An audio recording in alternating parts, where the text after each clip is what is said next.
이것만 보면 원장님이 좀 이렇게 요양원에 가셔야 될 것 같아요. 그런 얘기는 가끔 들어요. 네. 원장님이 보약 드셔야 될 것 같다고. 네.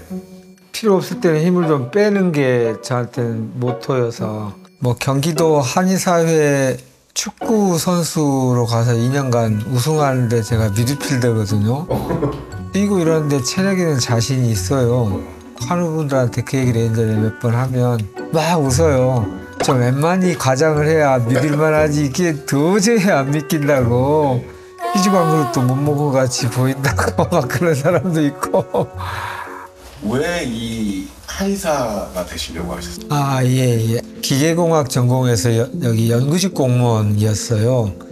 저희 아버님이 담도암을 앓으셨고요. 그래서 병원에서 뭐 어렵다고 했고 복수도 차고 물만 마셔도 막 토하는 상황이셨는데 그 당시 우리 서양의학적 치료 말고 다른 치료를 여기저기 찾아다니다가 다슬기 있잖아요. 네네. 다슬기들이 뜨거운 열기에 오래 있어서 진이 떨어지면서 광목 사이에 필터를 통해서 한 방울씩 한 방울씩 밑에 빈 항아리에 떨어지는데 그것을 드시게 하면 물만 먹어도 토하고 이런 간담 질환에 특히 담에 도움이 된다는 얘기가 있었어요. 구하기 힘들어서 할 수 없이 작은 항아리에 이렇게 연탄불에다가 그렇게 이제 만들어 가지고 했어요. 그래서 우리 아버님이 소생할 수 있다면 내가 1000명의 생명을 살리는 일을 하겠다. 속으로 막 이렇게 기도를 했었어요. 막내 아들이 어디서 이렇게 정성껏 해왔는데 아버님 힘드시더라도 토하고 귀찮더라도 막내 아들을 생각해서 한번 드셔보시면 어떠냐. 그때 아따 맛이 고약하다. 이러고는 좀 이따가 트름을 또 하시더라고요. 오바이트가 안 나오네. 그래서 좀 더 가져와 봐라. 아주 그거를 숟가락으로 여러 번 드시다가 속이 편안해진다고 죽이라도 한번 가져와 봐라. 그때부터 죽도 드시고 나중에 밥도 드시고 일가 친척 사이에서 아주 기적이 났다고 난리가 났었습니다. 그래서 그때 경험이 이 암이 병원에서 어렵다고 하는 병이 그것이 끝이 아니구나. 생명을 다루는 분야는 더 넓게 봐야겠구나라는 게 늘 있었고요. 직장 생활 하다가 그만두고 한의과 대학을 다시 들어가게 되었어요. 그 후로 이제 난치병 위주의 치료를 하고 암 전문 요양병원을 차린 것은 한 7년 됐어요. 뭐 요양병원을 선택한 이유는 그거였어요. 암은 단순히 하나의 물질로 치료되기는 어려울 것 같다. 생활 전체를 치유해야 되는데 아침부터 저녁까지의 생활, 삶 그거를 볼 수 있는 환경, 조건이면 좋겠는데 그래서 이제 요양병을 하게 됐죠. 1기, 2기 진단을 받고 오신 분도 계시긴 하지만 3기, 4기인 분들이 차지하는 비중이 85%, 90% 이렇게 되는 것 같습니다. 환우분들을 이렇게 상담하시다 보면 예.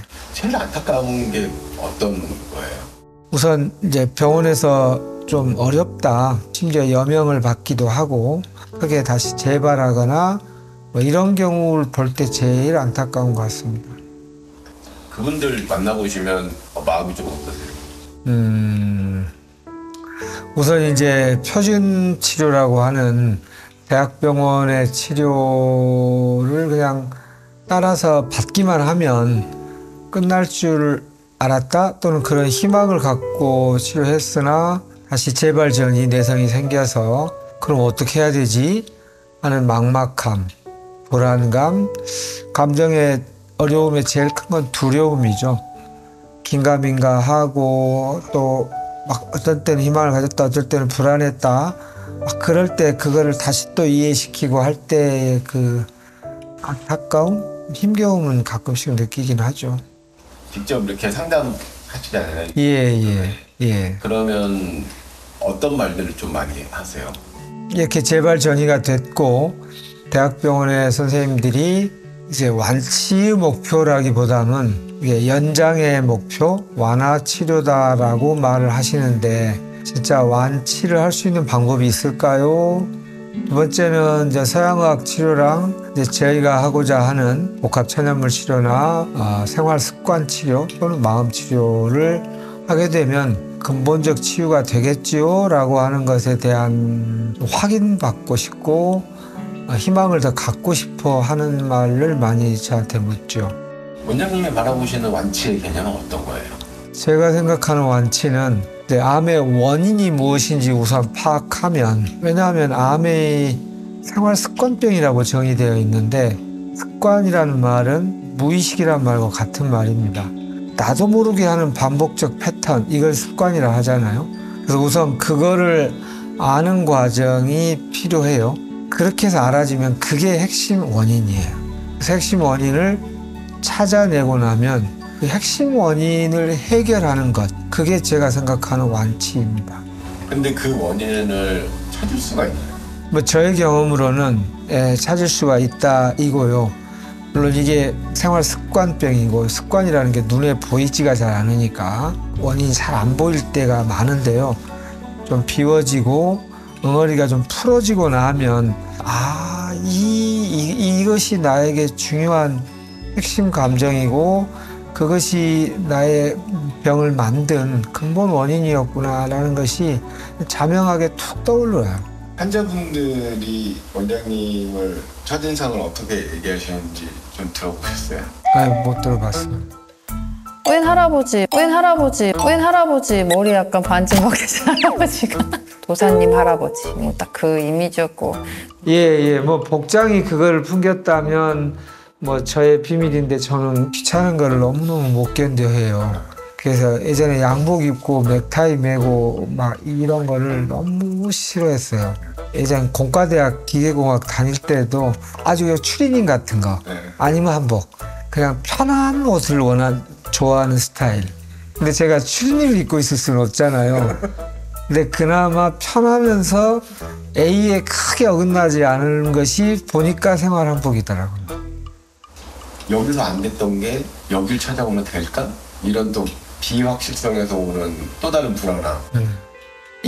우선은 뭐 환우분의 그 마음에 대하여 충분히 표현하게 하고 그 이야기를 누군가가 경청하며 공감해 들어주다 보면 스스로 좀 정리가 돼요. 그럼 어떻게 해야 할 것인가? 그 앞으로의 방향을 서로 같이 이제 머리를 맞대고 찾아가는 거죠. 서양의학적 치료의 최고의 장점은 메커니즘이 딱 정해진 대로 치료를 하는 거죠. 그러니까 그게 딱 거기에만 맞으면 신속하게 결과물이나 암 덩어리가 많이 줄죠. 그런데 이게 이제 그러면 끝나면 다행인데 내성이 생겨서 재발 전이가 되었다는 말은 뭔가 눈에 안 보이는 무엇인가가 완전히 끝나지 않았다는 뜻이잖아요. 뿌리까지는 치유되지 않은 것이다. 그러려면 어떻게 해야 되는가? 단일 성분만으로는 아쉬운 부족함이 있다. 하나의 표적에 정확히 빠르는 점은 조금 뒤지더라도 전체를 아우르는 것, 그게 이제 두 가지예요. 음식이 복합 천연물이라고 하죠. 그 다음에 생활습관 치료, 마음 치료는 100%의 전체성을 가져요. 그래서 지금 우리가 단일 표적만으로 부족한 게 있다면 무엇일까요? 그 핵심은 전체성이 부족한 거예요. 그래서 그 전체성의 치료를 보완하면 이제 근본 원인 치유가 될 수 있어서 완치의 희망이 있다. 이게 이제 저희의 원리이죠. 그리고 또 그렇게 충실히 따라오시면 정말 완치를 해내는 분들이 많이 계십니다.